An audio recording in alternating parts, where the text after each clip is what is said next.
Hello guys, कैसे आप सब लोग। आज की वीडियो में हम बात करने वाले हैं एक्सरसाइज 7.1 के क्वेश्चन नंबर 6 के सेकंड पार्ट के। तो देखिए इस क्वेश्चन में क्या दिया हुआ है, हमें 4 वर्टिसेस दिए हुए हैं और इसका डिस्टेंस निकाल के हमें ये बताना है कि ये किस टाइप के क्वाड्रिलेटर फॉर्म कर रहे हैं, मतलब किस टाइप का क्वाड्रिलेटर ये बन रहा है। तो चलिए चलिए आइए क्वेश्चन को स्टार्ट करते हैं। मैंने यहाँ पे 4 पॉइंट्स लिख लिए जो हमें यहाँ पे दिए हुए थे। अब हम इसका 1 बाय 1 डिस्टेंस निकालेंगे। सबसे पहले मैं ए बी का डिस्टेंस निकालूंगा, तो मैं यहाँ पे लिख देता हूँ। फॉर्मूला आपका हो जाएगा x2 माइनस x1 का square plus y2 minus y1 का स्क्वायर। इसे बोलते हैं डिस्टेंस फार्मूला। अब आप देख सकते हैं सबसे पहले a और b का हमें निकालना है, तो मैं यहाँ पे a और b के पॉइंट्स साइड में लिख लेता हूँ। इसे आपको रफ वर्क में करना है। -3 5 और b का जो वैल्यू है 3 1। अब हम क्या करेंगे, जो वैल्यू पहले होती है उसे हम x1 और y1 मान लेते हैं, और जो वैल्यू सेकंड नंबर पे होती है उसे हम x2 और y2 मान लेते हैं। अब फॉर्मूले के अकॉर्डिंग हमें इसमें वैल्यू पुट कर देनी है। तो x2 हमारे पास क्या है, 3 है। x1 हमारे पास क्या है, -3 है। अब आप यहाँ पे देख सकते हैं फॉर्मूले का माइनस और यहाँ पे पॉइंट्स जो हमें दिए हुए हैं -3, इसका माइनस, ये दोनों माइनस मिलके क्या हो जाएंगे, प्लस। तो यहाँ आपको कंफ्यूज नहीं होना है गाइज। y2 की वैल्यू कितनी है, 1 है, ये हो जाएगा फॉर्मूले का माइनस। y1 की वैल्यू कितनी है, 5 है, इसका हो जाएगा स्क्वायर। अब आप यहाँ पे देख सकते हैं 3 + 3 कितना हो जाएगा, 6 हो जाएगा। 1 में से -5 लेस करेंगे तो हमारे पास क्या होगा, प्लस माइनस होता है माइनस, तो माइनस कर दिया हमने। साइन रहती है बड़ी रकम की, इन दोनों में से बड़ी रकम 5 है, इसके सामने माइनस का साइन है। आगे करते हैं। 6 का स्क्वायर करेंगे तो क्या आ जाएगा, 36 आ जाएगा। और -4 का स्क्वायर करेंगे तो क्या आ जाएगा, प्लस का 16 आ जाएगा। क्यों, क्योंकि -4 इंटू -4 क्या हो जाएगा, माइनस से माइनस कैंसिल, हमारे पास 16 आ चुका है। अब हम क्या करेंगे, यहाँ पे 16 प्लस में 36 करेंगे तो कितना आ जाएगा हमारे पास, 16 + 36 करेंगे तो करके देख लेते हैं। 6 और 6 12 का, 2 हासिल 1, 3 और 1 4 और 1 5, तो मेरे पास आया है 52। अब हम क्या करेंगे, √52 को सॉल्व कर लेते हैं, कितना आ जाएगा। आप जानते हैं कि भाई 13 × 4 मतलब 13 4 जा क्या होता है, 52 होता है। तो 4 को अगर हम स्क्वायर रूट से बाहर निकालेंगे तो हमारे पास क्या आ जाएगा, 2 आ जाएगा। तो इस अकॉर्डिंग देखिए तो हमारे पास इस 4 को तो मैं बाहर ले गया 2। अब ये जो 13 है इसके साथ कोई भी डिजिट नहीं है पेयर बनाने के लिए, तो 13 को हम रूट के अंदर ही रहने देंगे। ठीक है गाइज, तो हमारे पास क्या आ जाएगा यहाँ पे, 2√13। ये हमारा आंसर आ गया है। अब चलते हैं अगला नेक्स्ट BC पॉइंट पे। BC का डिस्टेंस निकाल लेते हैं गाइज। BC का डिस्टेंस निकालते हैं। सबसे पहले मैं फॉर्मूला लिख देता हूँ। ठीक है गाइज, सबसे पहले B और C के पॉइंट लिख लेता हूँ। B का पॉइंट है हमारा 3 1 और C का पॉइंट है हमारा 0 3। अब इसमें पहली वैल्यू x1 y1 हो जाएगी और दूसरी वैल्यू x2 और y2 हो जाएगी। अब इसके अकॉर्डिंग हम क्या करेंगे, वैल्यू रख देंगे यहाँ पे जो भी वैल्यू हमें दे रखी है। x2 की वैल्यू क्या है भाई, 0 है। x1 की वैल्यू क्या है, 3 है, इसका स्क्वायर कर देंगे। y2 की वैल्यू क्या है हमारे पास, 3 है। y1 की वैल्यू क्या है हमारे पास, 1 है, इसका हम स्क्वायर कर देंगे। अब आप जानते हैं कि 0 में से जब -3 लेस करेंगे तो ऑफकोर्स हमारे पास -3 ही बचेगा स्क्वायर, प्लस 3 में से जब 1 लेस करेंगे तो हमारे पास 2 का स्क्वायर आ जाएगा। अब आगे करते हैं।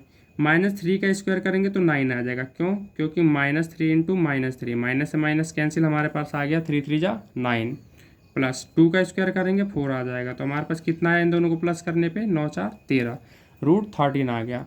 अब चलते हैं नेक्स्ट, CD और AD निकालेंगे।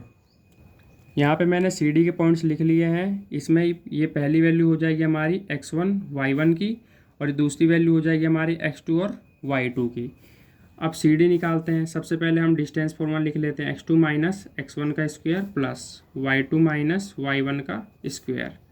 अब आप यहाँ पे देख सकते हैं कि x2 की वैल्यू क्या हो जाएगी हमारे पास, -1 हो जाएगी। ठीक है गाइस, और x1 की वैल्यू क्या हो जाएगी हमारे पास, 0। y2 की वैल्यू क्या है हमारे पास, -4। यहाँ पे फॉर्मूले का माइनस आ जाएगा। y1 की वैल्यू कितनी है, 3 है, इसका हो जाएगा स्क्वायर। अब आप यहाँ पे देख सकते हैं कि किसी भी वैल्यू में अगर कुछ भी 0 माइनस करे चाहे प्लस करे वो सेम वैल्यू रहती है। तो -1 में अगर हम -0 करेंगे तो ये -1 ही रहेगा। अब माइनस माइनस क्या हो जाएगा यहाँ पे गाइज, प्लस हो जाएगा। 4 3 हो जाएगा 7, साइन रहेगी बड़ी रकम, बड़ी रकम 4 है तो इसके सामने माइनस साइन है, तो यहाँ पे भी माइनस का साइन ही रहेगा। आगे चलते हैं। -1 का स्क्वायर करेंगे तो हमारे पास 1 ही आ जाएगा। क्यों, क्योंकि -1 इंटू -1, -1 माइनस से माइनस कैंसिल, 1 आ जाएगा हमारे पास। यहाँ पे भी सेम -7 का स्क्वायर मतलब -7 इंटू -7, माइनस से माइनस कैंसिल, 7 7 जा 49। तो मैं यहाँ पे लिख देता हूँ। अब हम क्या करेंगे, इसको प्लस करेंगे तो हमारे पास यहाँ पे आ गया 50। अब आप जानते हैं कि 5 इंटू में 2 इंटू में 5 मतलब 5 दूनी 10, पंचे 50। अंडर रूट में इसका फैक्टर ये है हमारे पास। और ये देखिए कि इन दोनों का क्या बन रहा है, पेयर। अब पेयर वाली जो डिजिट होती है उसको हम बाहर ले लेते हैं, मैंने बाहर ले लिया। अब इस 2 के साथ पेयर बनाने के लिए कुछ है ही नहीं, तो मैं इसको अंदर ही लिख लेता हूँ। तो हमारा इसका जो वैल्यू है 5√2 आ चुका है। अब बारी है एडी निकालने की। फॉर्मूला लिख लेता हूँ, x2 माइनस x1 का square plus y2 minus y1 का स्क्वायर। सबसे पहले मैं a और d के पॉइंट्स लिख लेता हूँ यहाँ पे, जो भी हमें दे रखा है। a का जो पॉइंट्स दे रखा है हमें -3 और 5 दे रखा है। d का जो पॉइंट्स दे रखा है -1 -4 हमें यहाँ पे दे रखा है। अब इसमें जो पहली वैल्यू हो जाएगी वो हमारी x1 y1 की हो जाएगी, दूसरी वैल्यू हो जाएगी x2 y2 की वैल्यू हो जाएगी। अब आगे चलते हैं, इसको सॉल्व करते हैं हम फटाफट। x2 की वैल्यू कितनी है, -1 है। अब फॉर्मूले का माइनस आ जाएगा। अब x1 की वैल्यू -3 है। अब आप यहाँ पे आपको ध्यान रखना है कि फॉर्मूले का माइनस है और एक इस वैल्यू का माइनस है, तो ये माइनस और फॉर्मूले का माइनस मिलके क्या हो जाएगा, प्लस हो जाएगा। इसका स्क्वायर y2 की वैल्यू क्या है, -4 है, साइन आ गया माइनस का यहाँ पे फॉर्मूले के अकॉर्डिंग। y1 की वैल्यू क्या है, 5 है, इसका स्क्वायर कर दिया हमने। माइनस प्लस क्या हो जाएगा, माइनस हो जाएगा, 3 में से 1 गया 2, स्क्वायर माइनस माइनस प्लस, तो 5 4 कितना हो जाएगा, 9। साइन बड़ी रकम माइनस का रहेगा, क्योंकि बड़ी रकम के सामने माइनस का साइन है। अब यहाँ पे देख सकते हैं 2 का स्क्वायर हो जाएगा 4, -9 का स्क्वायर क्या होगा, -9 इंटू -9, माइनस से माइनस कैंसिल, और 9 9 जा 81 हो जाएगा गाइज। तो हमारे पास आ गया यहाँ पे 81। अब इसको जब हम प्लस करेंगे तो हमारे पास आ गया √85। अब √85 को अगर हम सॉल्व करने जाते भी हैं तो इसका फैक्टर हमारे पास निकलेगा 17 इंटू में 5। अब आप यहाँ पे देख सकते हैं, ना तो इसके साथ कोई डिजिट पेयर बनाने के लिए, ना तो इसके साथ कोई डिजिट पेयर बनाने के लिए, तो आप यहाँ पे √85 ही रहने दीजिए। ठीक है गाइज, अभी तक हमने इसकी 4 साइड्स निकाल ली है। अब इसका हम डायगोनल भी चेक कर लेते हैं एक बार। अभी तक हमने क्या किया था, मान लीजिए ये हमारे पास कोई भी एक क्वाड्रिलेटरल है, ठीक है। हमने A point, B point, C point, D point, इसका डिस्टेंस फाइंड आउट किया था, जो कि हमारे पास आया। AB का जो डिस्टेंस आया था हमारे पास 2√13 आया था, और BC का डिस्टेंस आया था √13, और CD का डिस्टेंस जो आया था हमारे पास 5√2 आया था, और AD का जो डिस्टेंस आया था हमारे पास √85 आया था। अब हम क्या करेंगे, इसका जो डायगोनल है इसका भी डिस्टेंस फाइंड आउट करेंगे। ठीक है गाइज, तो चलिए करते हैं। अब हम कर लेते हैं डायगोनल का। अभी तक तो साइड का किया था, अब बारी आती है डायगोनल का। Diagonal AC। अब यहाँ पे पॉइंट्स लिख लेते हैं। जो हमारा A पॉइंट्स था वो कितना था, जो A का हमारा पॉइंट्स था मैं यहाँ साइड में लिख लेता हूँ। A का जो पॉइंट्स था हमारा -3 और 5 था, और C का जो पॉइंट था हमारा वो था हमारा 0 और 3। तो अब करते हैं, फॉर्मूला लिख लेते हैं यहाँ पे, x2 माइनस x1 का square plus y2 minus y1 का स्क्वायर। अब आप यहाँ पे देख सकते हैं, इसको x1 y1 मान लेंगे, इसको x2 y2 मान लेंगे। जो पहली वैल्यू होती है वो हमेशा x1 y1 की होती है, जो दूसरी वैल्यू होती है x2 y2 की होती है। अब इसके अकॉर्डिंग करते हैं, x2 minus x1, it means कि 0 माइनस -3।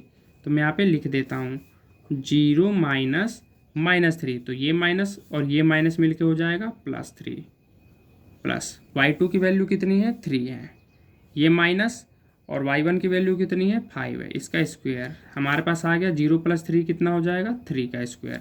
3 - 5 कितना हो जाएगा, छोटी रकम में से बड़ी रकम घटा रहे हैं तो साइन माइनस का ही आएगा, और 5 में से 3 घटा दीजिए तो यहाँ पे आ जाएगा 2 का स्क्वायर।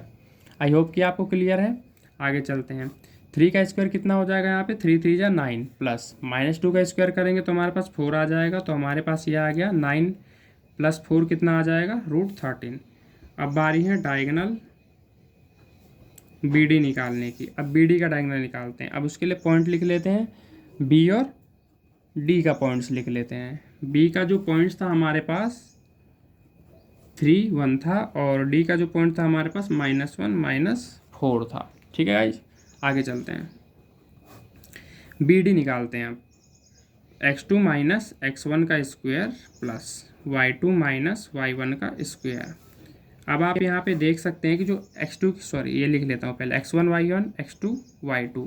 ठीक है गाइज, अब आप यहाँ पे देखिए x2 क्या है हमारे पास -1, x1 कितना है 3, तो इसका माइनस यहाँ पे लिख देते हैं और ये 3 आ जाएगा, इसका स्क्वायर प्लस y2 की वैल्यू कितनी है हमारे पास -4, y1 की वैल्यू कितनी है 1 है, तो मैं यहाँ पे लिख देता हूँ। माइनस माइनस क्या हो जाएगा, प्लस हो जाएगा, 3 और 1 कितना हो गया 4, माइनस का इसका हो जाएगा स्क्वायर, माइनस माइनस क्या हो गया प्लस, 4 और 1 5, साइन माइनस का यहाँ पे हो गया स्क्वायर। अब 4 4 जा कितना हो जाएगा 16, -4 का स्क्वायर करेंगे तो हमारे पास कितना आ जाएगा यहाँ पे 16 हो जाएगा।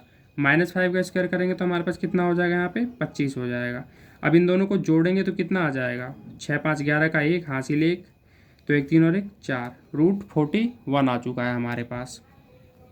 तो आप यहाँ पे देख सकते हैं कि हमने क्या किया, इसका चारों साइड भी निकाल लिया और डायगोनल भी निकाल लिया। जो हमारा AC डायगोनल था उसकी वैल्यू क्या आ गई √13, और जो हमारा BD डायगोनल था उसका वैल्यू क्या आ गया √41।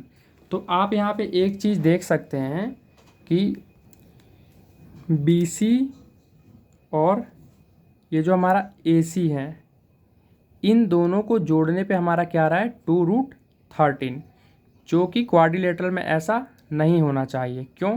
क्योंकि ये जो AB और BC और जो ये AC हैं, ये क्या हो रहे हैं, ये कोलिनियर बन रहे हैं। कोलिनियर मतलब एक सीधी रेखा में। अगर 3 पॉइंट्स एक सीधी रेखा में आ जाए तो क्वाड्रिलेटरल कैसे फॉर्म कर पाएंगे गाइस? फिर तो हमारे पास एक ही पॉइंट रह जाएगी। जैसे कि सपोज मैं आपको समझाता हूँ, यहाँ पे सपोज A है, यहाँ पे आगे हमारे पास B है। अब C पॉइंट क्वाड्रिलेटरल बनाने के लिए हमारा नीचे जाना चाहिए, बट वो क्या हो रहा है, C पॉइंट भी हमारा इधर ही लाई कर रहा है। इट मीन्स कि कोलिनियर बन रहा है, तो इससे हम क्वाड्रिलेटर कभी फॉर्म नहीं कर पाएंगे। D पॉइंट्स अगर हम करते हैं, मतलब बाई चांस D पॉइंट कहीं भी ले लेते हैं, जैसे मैं यहाँ ले लेता हूँ D पॉइंट्स, तो ये कभी भी क्या है, क्वाड्रिलेटरल नहीं बना पाएंगे। सो मैं यहाँ पे लिख देता हूँ कि जो ये BC हैं plus AC, BC plus AC, BC plus AC किसके बराबर आ रहा है, ये बराबर आ रहा है हमारा AB के। ठीक है गाइज, तो मैं यहाँ पे लिख देता हूँ A, B and C are collinear, ये सीधी रेखा में बन रहे हैं। ABCD is not quadrilateral, ABCD क्या क्वाड्रिलेटरल नहीं हो सकता। तो क्वेश्चन हमारा होता है कंप्लीट। आई होप को आपको क्वेश्चन समझ आ गया होगा। अगर वीडियो अच्छी लगी हो गाइस तो वीडियो को लाइक करें, शेयर करें और हमारे चैनल को सपोर्ट करने के लिए चैनल को सब्सक्राइब जरूर कर ले। धन्यवाद।